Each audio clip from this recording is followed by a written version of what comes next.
Voici une question dont la réponse est importante pour tout croyant. Quelles sont les choses qui risquent de briser notre relation intime avec Dieu?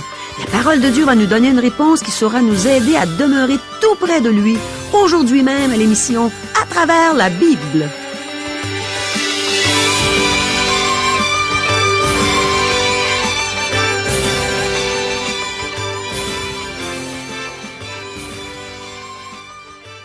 Chers auditeurs, pour en savoir davantage sur le contenu de cette émission, vous pouvez contacter en tout temps Radio Espoir via Internet à www.radioespoir.ca ou par téléphone, sans frais, au 1-877-l'Espoir, 1-877-537-7647. Bonjour, ici Caro. Je crois qu'on va recevoir plusieurs mises en garde aujourd'hui, au cours de l'enseignement qu'on va recevoir des Saintes Écritures, suite aux questions que voici.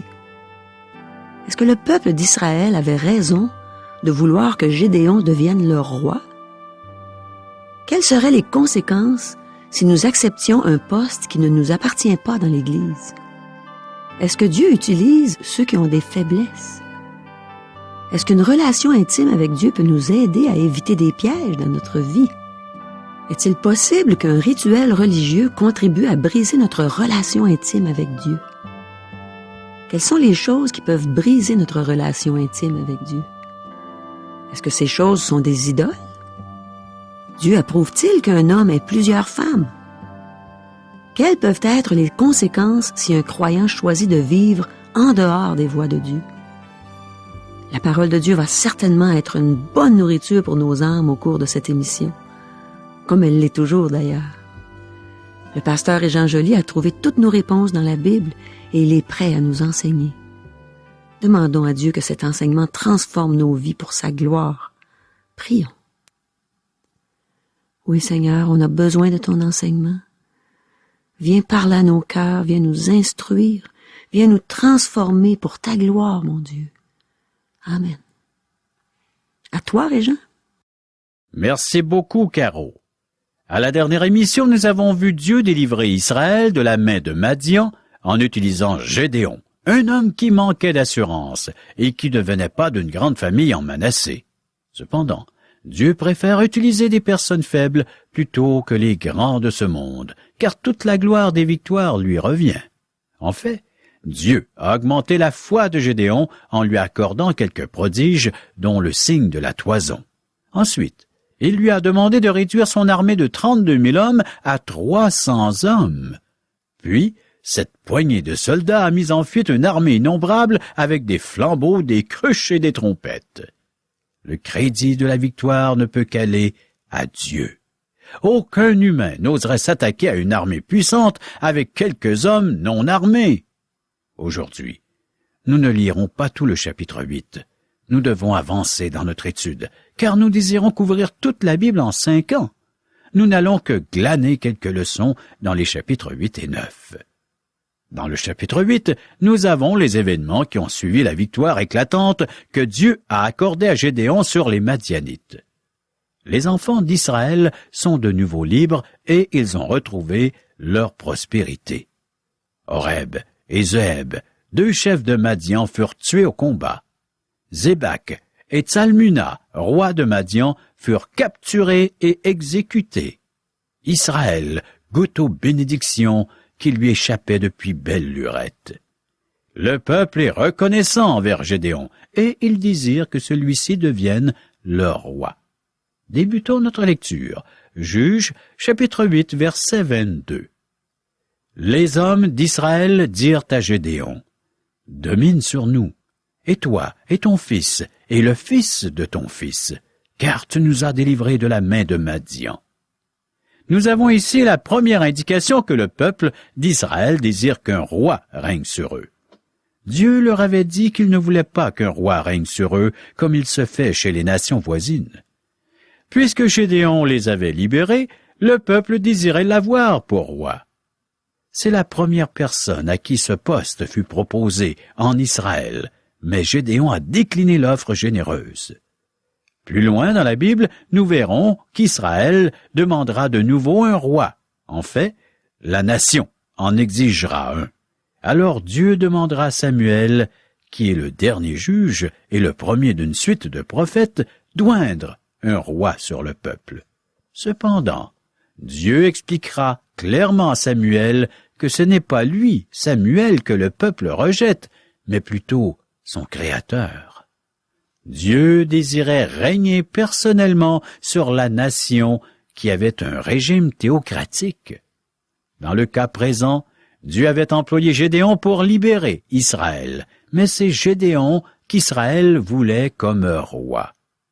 Non seulement la nation veut-elle que Gédéon règne sur elle, mais ensuite que ce soit ses fils. Notez la réponse que Gédéon leur donne. Verset 23. Gédéon leur dit, « Je ne dominerai point sur vous, et mes fils ne domineront point sur vous. C'est l'Éternel qui dominera sur vous. » Désirons-nous un poste qui ne nous appartient pas? Gédéon avait très bien appris ses leçons. Le jeune homme qui battait le grain près du pressoir savait qu'il manquait d'assurance et qu'il avait peur. Il savait que la victoire venait de Dieu. Il savait qu'il n'avait pas la force pour libérer Israël, mais que seul Dieu l'avait appelé et qu'il avait fait le véritable travail. Gédéon est une personne remarquable qui est citée en exemple parmi les héros de la foi du chapitre 11 de l'Épître aux Hébreux. Gédéon est le premier des juges à être mentionné dans la liste, même avant le roi David. Et que dirais-je encore, car le temps me manquerait pour parler de Gédéon, de Barak, de Samson, de Jephthé, de David, de Samuel et des prophètes qui, par la foi, vainquirent des royaumes, exercèrent la justice, obtinrent des promesses, fermèrent la gueule des lions, éteignirent la puissance du feu, échappèrent aux tranchants de l'épée, guérirent de leurs maladies, furent vaillants à la guerre, mirent en fuite des armées étrangères. Hébreux, chapitre 11, versets 32 à 34. L'auteur de l'Épître a dit qu'il n'avait pas le temps de mentionner tous les héros de la foi, mais il a tout de même inclus Gédéon dans la liste. Dieu a appelé Gédéon pour accomplir une tâche extraordinaire. Dieu peut utiliser n'importe quel homme ou femme si la personne accepte de fonctionner selon les voies et les plans de Dieu. De plus, Dieu choisit les personnes faibles de ce monde. Oui, chers amis, Dieu nous utilise malgré nos faiblesses. Il semble que tous les juges aient eu au moins une faiblesse évidente et que Dieu ait fait usage de ces faiblesses. Nous, qui travaillons dans le ministère, nous sentons-nous parfois comme Gédéon? Dieu nous utilise malgré nos faiblesses.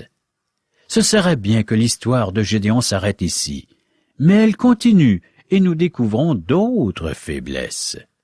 Après avoir exécuté les 2 rois mentionnés dans l'introduction, après avoir refusé de devenir roi, Gédéon demande une faveur au peuple. Celle-ci lui est accordée. Juges, chapitre 8, versets 24 à 27. Gédéon leur dit, « J'ai une demande à vous faire. Donnez-moi chacun les anneaux que vous avez eus pour butin. » Les ennemis avaient des anneaux d'or, car ils étaient ismaélites. Ils dirent, « Nous les donnerons volontiers. » Et ils étendirent un manteau, sur lequel chacun jeta les anneaux de son butin. Le poids des anneaux d'or que demanda Gédéon fut de 1700 sicles d'or, sans les croissants, les pendants d'oreilles, et les vêtements de pourpre que portaient les rois de Madian, et sans les colliers qui étaient au cou de leurs chameaux. Gédéon en fit un éphod, et il le plaça dans sa ville à Ophra, où il devint l'objet des prostitutions de tout Israël, et il fut un piège pour Gédéon et pour sa maison. Nous avons vu Gédéon éviter un grand piège, celui de devenir roi. Il n'a pas voulu faire le travail de Dieu qui régnait sur son peuple. Et si Gédéon a évité ce piège, c'est qu'il avait une relation intime avec Dieu. Celui-ci a appelé son serviteur à libérer son peuple. Il lui a enseigné des leçons qui ont augmenté sa foi et qui lui ont appris que toute la gloire devait revenir à Dieu. Cette relation intime avec Dieu lui a permis de résister à la tentation d'accepter le trône d'Israël. En fait, le poste aurait été créé pour lui s'il l'avait accepté. Malheureusement, Gédéon n'a pas évité un deuxième piège.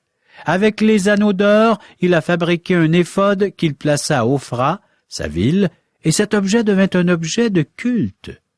La relation personnelle avec Dieu fut remplacée par une relation mécanique ou magique. Pour prier Dieu, il fallait se rendre à Ophra, à l'endroit où était élevé un éphod. Pour parler à Dieu, on se rendait maintenant à un endroit bien spécifique. Pourtant, Dieu avait parlé à Gédéon partout où il se trouvait. On limitait l'accessibilité à Dieu à un endroit spécifique. La relation personnelle avec Dieu fut remplacée par un rituel religieux. On allait en pèlerinage à Ophra. Malheureusement, ce bris de communion intime avec Dieu, pour la remplacer par une religion, entraîna Gédéon à faire des mauvais choix de vie. Et cela attirait le malheur sur Israël. Nous le voyons clairement dans la suite de sa vie. Chers amis, avez-vous une éphod dans votre vie? Peut-être avez-vous déjà goûté la joie d'une relation avec Dieu au début de votre vie chrétienne, alors que vous avez accepté le Seigneur Jésus comme sauveur personnel.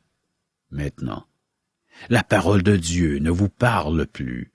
Vous avez perdu votre joie et votre zèle initial. Se peut-il que vous ayez installé un éphod chez vous? Se peut-il que vous ayez remplacé le Dieu infini créateur de l'univers par un petit Dieu? Quel pourrait être ce Dieu dans votre vie? L'argent? Le succès professionnel? La célébrité? Une famille exemplaire? La santé? La beauté de votre corps? Une belle maison? Une automobile luxueuse? L'admiration des autres? Cette liste est loin d'être exhaustive. Alors voici une question pour vous permettre de démasquer les idoles. Quelle est la chose pour laquelle je suis prêt à commettre un ou des péchés pour l'obtenir? Pour quelle chose suis-je prêt à négliger mes devoirs envers Dieu et ma famille afin de l'obtenir? Pour quelle chose suis-je prêt à mentir, manipuler et voler pour mettre la main dessus? Si vous pouvez répondre à cette question par une chose spécifique, vous avez identifié votre éphod d'or, votre idole. Une fois la communion intime avec Dieu coupée, voyez le tournant que prit la vie de Gédéon. Versets 30 et 31. Gédéon eut 70 fils, issus de lui, car il eut plusieurs femmes. Sa concubine qui était à Sichem lui enfanta aussi un fils, à qui on donna le nom d'Abimélec. Sortir des voies de Dieu a ses conséquences. Gédéon eut plusieurs femmes et une concubine. Il engendra 71 fils. C'est une tache dans le dossier de Gédéon. Certains peuvent se demander, comme ils l'ont fait dans le cas de Salomon, comment Dieu pouvait utiliser un tel homme? Bien, c'est après la délivrance d'Israël qu'il a pris ses épouses et qu'il a eu tous ses fils. Dieu l'a utilisé en dépit de cela, et il n'a pas approuvé ce style de vie. En fait, en sortant des voies de Dieu, il a provoqué une tragédie en Israël. Nous verrons toutes les conséquences d'avoir pris de nombreuses femmes au prochain chapitre. Dieu avait interdit aux Israélites d'avoir plusieurs épouses, et il avait aussi interdit les mariages avec des personnes des nations voisines. Dieu n'a pas créé tout un harem de Ève pour Adam, mais une seule. Dieu n'a pas pris toutes les côtes d'Adam, mais une seule. Abraham avait eu un fils d'Agar, la servante égyptienne de Sarah. Dieu n'avait jamais approuvé cela, et ce fut une source d'ennui. La nation d'Israël descend d'Isaac, le fils qu'eut Abraham par son épouse légitime. Les Arabes sont les descendants d'Ismaël, le fils qu'eut Abraham par Agar. Abraham ne fut pas béni pour avoir eu des enfants de plus d'une femme, ni Salomon, et il y aura aussi des conséquences au choix de vie de Gédéon. Le geste de Gédéon divisera le royaume et entraînera une grande tragédie. Notez que Dieu ne cache pas cette tâche dans le dossier de Gédéon. Dieu donne toujours un portrait exact de l'humanité et de ses serviteurs. Si nous écrivions la biographie de Gédéon, nous serions portés qu'à mettre l'accent sur les bons coups et les bénédictions. Cependant, Dieu ne fait pas cela. Le côté sombre de la vie de Gédéon nous est révélé dans la parole de Dieu.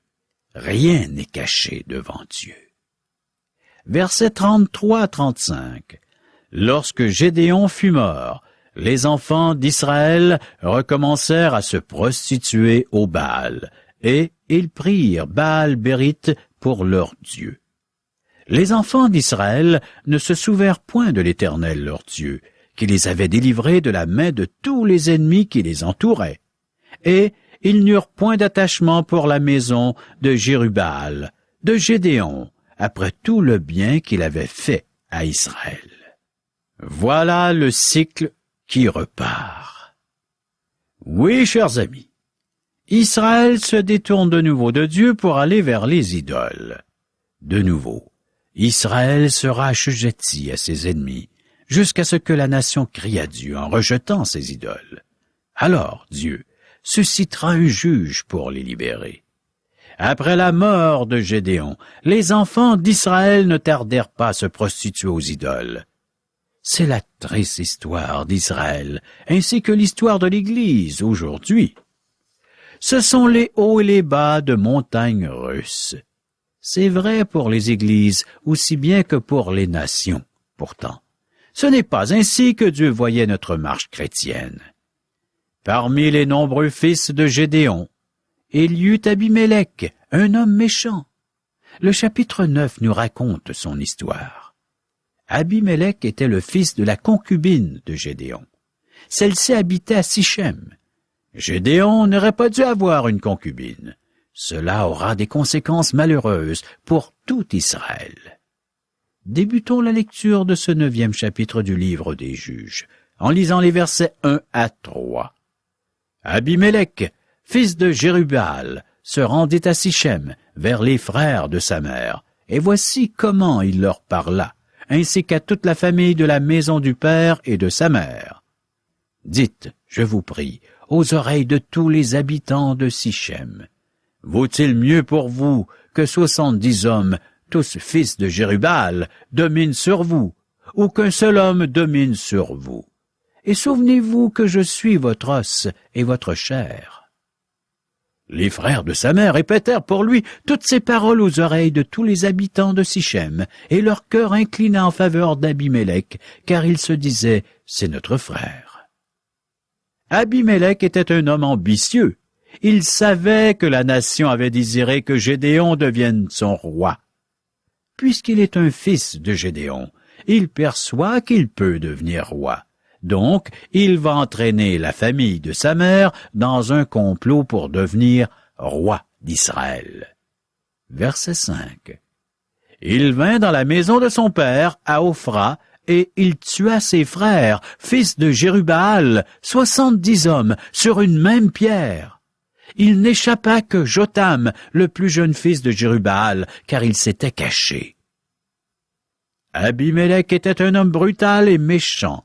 Il commit un crime atroce. Certains érudits considèrent qu'Abimélec fut un juge. Peut-être cependant nous savons avec certitude qu'Abimélec avait dominé 3 ans sur Israël. Juges, chapitre 9, verset 21. Habituellement, la plupart des commentateurs ne considèrent pas Abimélec comme un juge.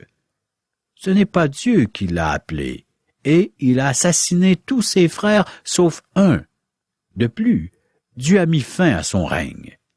La zizanie éclata entre Abimélec et les habitants de Sichem. Verset 23. Alors Dieu envoya un mauvais esprit entre Abimélec et les habitants de Sichem, et les habitants de Sichem furent infidèles à Abimélec. nous avons les chefs que nous désirons. Cet incident démontre que le prophète Daniel avait raison. Afin que les vivants sachent que le Très-Haut domine sur le règne des hommes, qu'il le donne à qui il lui plaît, et qu'il y élève le plus vil des hommes. Daniel chapitre 4 verset 17. Lorsqu'un bon chef prend le pouvoir, les gens disent parfois que Dieu l'a envoyé. Mais qu'en est-il d'un mauvais chef?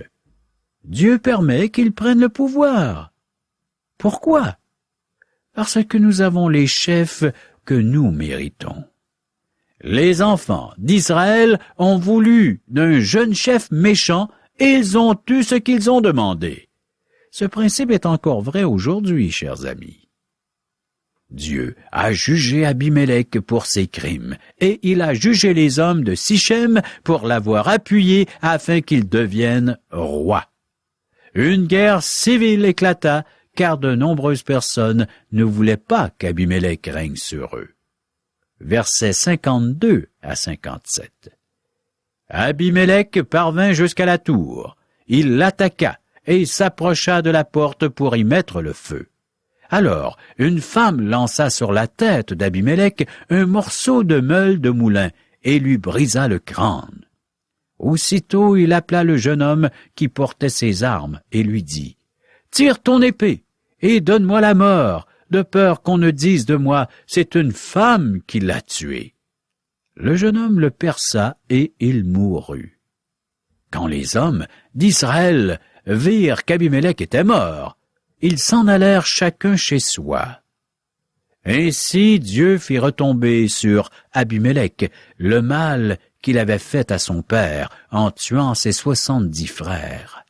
Et Dieu fit retomber sur la tête des gens de Sichem tout le mal qu'ils avaient fait.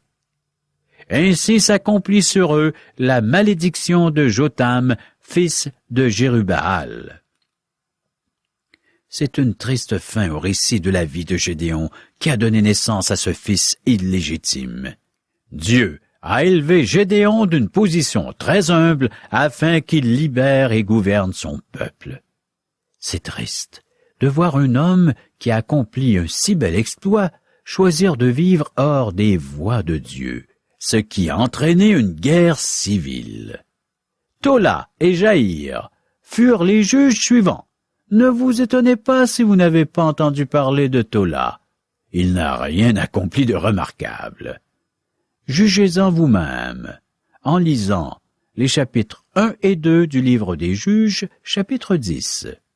Après Abimélec, Tola, fils de Pua, fils de Dodo, homme d'Issachar, se leva pour délivrer Israël. Il habitait à Shamir, dans la montagne d'Éphraïm. Il fut juge en Israël pendant 23 ans, puis il mourut et fut enterré à Shamir. Qu'a fait Tola? Il est mort et fut enterré à Shamir. Aucun de ses accomplissements ne fut inscrit dans la parole de Dieu. Nous ne pouvons donc tirer aucune leçon spirituelle de sa vie. Tout ce que nous savons de lui pourrait se résumer sur sa pierre tombale. Né-le, décédez-le. Qu'en est-il de ta vie devant Dieu? Que va-t-il pouvoir inscrire dans son livre? Au sujet des œuvres que tu pourras accomplir par sa toute-puissance, si tu le reçois comme sauveur personnel, si tu l'appelles à te libérer du péché, de la puissance du péché et de la condamnation éternelle qui pèse sur toi. Tu pourras par le fait même devenir un enfant de Dieu, un serviteur de Dieu, et tu pourras commencer à y inscrire dans ce livre des œuvres qu'il aura préparées d'avance afin que toi tu puisses les pratiquer. Chers amis, préparons-nous pour la prochaine émission. Juge chapitre 10 verset 3 à chapitre 11 verset 10. Merci beaucoup, Régent. Tu as mentionné plusieurs choses qui risquent d'être des idoles dans nos vies. Je pense qu'on a tous des choses qui risquent d'être des idoles. Il faut faire attention.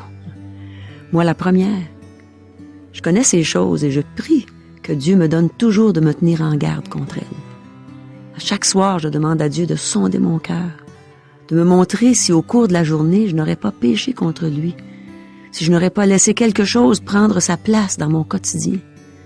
Et parfois, je constate que c'est arrivé. Tout de suite, j'en demande pardon à Dieu. Et ce qui est merveilleux, c'est que tout de suite, il m'accueille de nouveau en sa présence. Dieu est miséricordieux, il pardonne facilement. C'est évident qu'il m'aime inconditionnellement. Merci Seigneur. Une chose que je trouve réellement triste, c'est qu'il y a des personnes qui ne sont pas encore des enfants de Dieu. Des personnes à qui j'ai raconté ce que Dieu avait fait pour qu'ils puissent recevoir le don gratuit de la vie éternelle. Des personnes qui savent maintenant qu'on est tous des pécheurs, qu'on a tous besoin de croire au Seigneur Jésus pour être sauvés, pour être pardonnés. Mais certaines de ces personnes ont une idole dans leur vie qu'ils ne veulent pas abandonner. Ça me fait penser à une chanteuse que j'ai connue quand j'étais dans le domaine artistique avant ma conversion. On se rencontrait parfois sur le plateau lors d'une émission de télévision ou dans une station de radio pendant nos tournées de promotion pour nos nouveaux disques. J'avais du plaisir avec elle, puis je l'admirais beaucoup. Elle avait une très belle voix et beaucoup de talent pour interpréter ses chansons. Et après ma conversion, un jour, elle m'a appelé parce qu'elle m'avait entendu donner mon témoignage à un talk show à la télévision. Elle a demandé de me rencontrer pour que je lui parle de ma nouvelle vie avec le Seigneur. Je n'ai pas besoin de vous dire que je me suis empressée de fixer un rendez-vous avec elle. Et je lui ai tout raconté. Je lui ai dit que j'avais reçu le don gratuit de la vie éternelle, simplement en croyant que j'étais une pécheresse et que Jésus avait donné sa vie sur la croix pour moi. Je lui ai raconté le moment où je me suis repentie, où je m'étais détournée du péché pour me tourner vers Jésus, pour lui demander de me sauver, de me donner la vie éternelle. Et combien, en un instant, ma vie avait été transformée et m'avait amenée à abandonner la drogue, les abus d'alcool, à laisser mon amant, qui était un homme marié, réalisant qu'on vivait dans l'adultère. Alors cette femme est venue à mon église une fois, et ensuite, je l'ai perdue de vue. Je dois vous dire qu'elle vivait avec un homme hors du mariage à ce moment-là. Et un jour, j'ai entendu un message qu'elle avait laissé sur mon répondeur. Voici ce qu'elle m'a dit. « Caro, je suis tellement heureuse. J'ai trouvé une religion qui me fait comme un gant, puisqu'on me permet de continuer à vivre dans le concubinage. » Oh, vous ne pouvez pas savoir à quel point ça m'a fait de la peine. Et en plus, quelques années plus tard, elle est morte, probablement sans avoir reçu le salut de Dieu. Bien sûr, Dieu seul le sait réellement. J'ai l'espoir qu'elle se soit souvenue du plan de Dieu avant de mourir et qu'elle ait demandé à Dieu de lui pardonner ses péchés et de lui donner la vie éternelle. Je le saurai un jour. Caro, nous invitons les auditeurs à assister à un merveilleux déjeuner de l'espoir. Pourrais-tu nous expliquer qu'est-ce qu'un déjeuner de l'espoir? C'est justement comme ce que tu viens de dire, Régent, c'est merveilleux. C'est merveilleux parce que, premièrement, les gens viennent prendre un bon déjeuner gratuitement, en compagnie de gens qui vont les aimer, les entourer, et ensuite on entend un témoignage d'un vécu, le vécu d'une personne, comme toi, Régent. La dernière fois que j'ai entendu ton témoignage, j'ai été épatée. J'ai trouvé ça extraordinaire de t'entendre raconter ce que Dieu avait fait dans ta vie, comment il t'avait transformé, et en même temps, ton sens de l'humour là, qui a transpercé les cœurs et qui a fait rire les gens, qui a fait du bien aux gens. Alors c'est ça, un merveilleux déjeuner de l'espoir. Ça vaut la peine de venir entendre ces témoignages. Et je vous le répète, c'est gratuit. Nous vous invitons donc à venir participer à ces merveilleux déjeuners de l'espoir qui auront lieu à la grandeur du Québec. Comment faire pour savoir où auront lieu ces déjeuners? Vous pouvez nous rejoindre par téléphone. 1-877-L'Espoir. 1-877-537-7647 ou via courriel à www.radioespoir.ca ou à notre adresse postale. Radio Espoir, casier postal 34143, Charlebourg, province de Québec, le G1G 6P2. Au revoir. Bye bye.